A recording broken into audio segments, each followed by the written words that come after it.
examined, said full independence didn't have to be the only option. That will be a challenge, won't it? The time is 8:10. Let's take you back to that story about the Department for International Development, or DFID. It's releasing figures today for the number of people being helped by British aid in the Horn of Africa. At the same time, though, a House of Commons committee has attacked DFID for having a poor understanding of the scale and risk of fraud and corruption. In a moment, we'll speak to Margaret Hodge. Well, as we said, the Secretary of the Department of International Development, Andrew Mitchell, is with us. Good morning to you once again. So two stories, really. On the one hand, it's acknowledged that there is very good work that the Department for International Development is. Aid is not being focused in the right places, and that it's impossible to keep a handle on where the money is going, because occasionally it goes to countries where fraud and corruption are rife.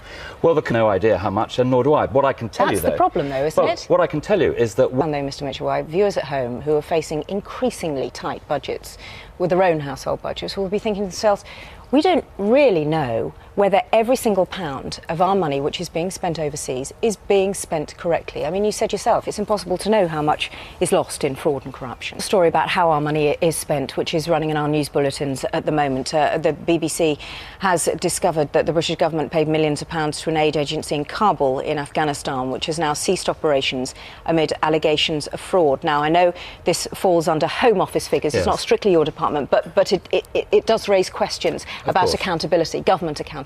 Morning. Andrew Mitchell, the International Development Secretary. It's 18 minutes past 8. Still to come on the programme this morning. Politics? No, not. They're all lovely, British politics. Here's Carol with... I'm not saying just because Mr Mitchell's still on the sofa. Here's Carol with the weather. And the weather's not murky today either, I'm glad to say. It's a cold Vanderbilt. It's going to get that little bit warmer. Good. Thank you very much, Carol. See you later on. The soaring price of food is having a dramatic effect on our eating habits and left many families struggling to pay for the weekly shop. Many people now having to resort to food handouts. Let's catch up with Jenny Hill. She joins us from a food bank in South London. Can tell us a little more. Morning, Jenny. What's actually being suggested, Paul? Hi. Well, benefits should go up by 5.2%. That's the looking at benefits, are we? Well, we're looking at out-of-work benefits. General information that any of this is actually happening. No, absolutely not. Attributed senior Conservative MPs, yes. Unnamed. Yeah. So is it sort of kite flying? It's just too hot for him. It was too hot, too much sunshine. He didn't loosen palm his tie. trees, beach, he just didn't like it. What a grisly job that must have been.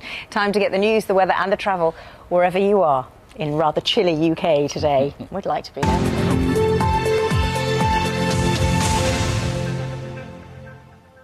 Over to you. Oh, am I opting out? Yeah. You and me heading off. Did any of you have any... I want a good clean fight, by the way. So, did any of you have any idea that you were related to any of these players in this drama? I knew I was related, but I didn't realise quite how directly. Yeah. Yes, the same. I knew there was something in our family tree, but... On the Mutiny of Bounty, Captain Bligh and your descendant went off in a boat because they were forced to.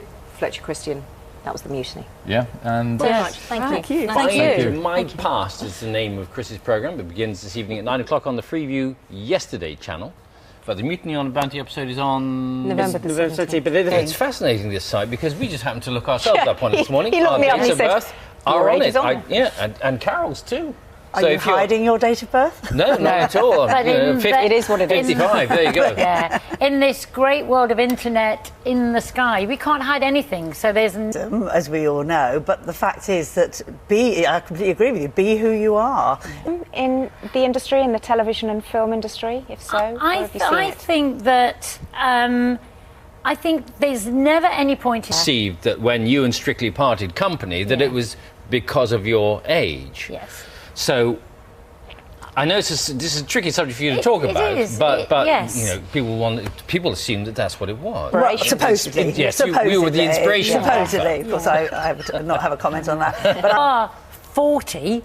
Why would you go for a role and, let's say, however hard some of us try. However hard we may all try. See, I don't think we can ever escape from our age, because it's always right next to your name whenever it Williams, 46, mother of 4, Your age is like this tricky boat. Great pleasure nice to see you. Nice to see you. Thank you very 200 years of experience on the sofa, is that what you said? No, 200 years between us, not 200 years. It feels 200 years of experience on the sofa between us, but just all life. I tell you, I had a feeling in my stomach all the way through that watching yesterday, because it's such a gripping film, and you just think, who's going to make the next killer move on the the chessboard, really.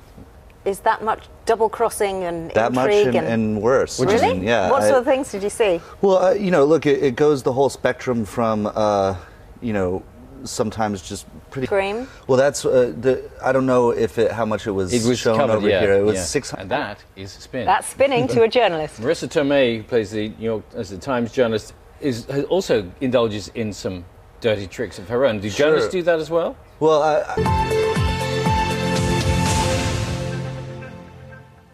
Did you? You went a bit bonkers with it. Yeah, it was quite an experience, and it was also the character. Ben Miller in a mankini. No, Detective Mankini. That's the next series. I think series 2. Yeah, Thong. Good. Ben, thanks very much. Thank you. Good to see Thank you so much. See you. You can see him. Just giggle all your way through your... It's one of those poems, isn't it? I think it is. That's a haiku. No, that's a Japanese... OK, Death in let's Paradise move on. is on Wednesday, 25th of October. Starts 9 o'clock BBC One. Oh, we didn't even talk about the Lady Killers. You're in that as well, aren't you? Oh.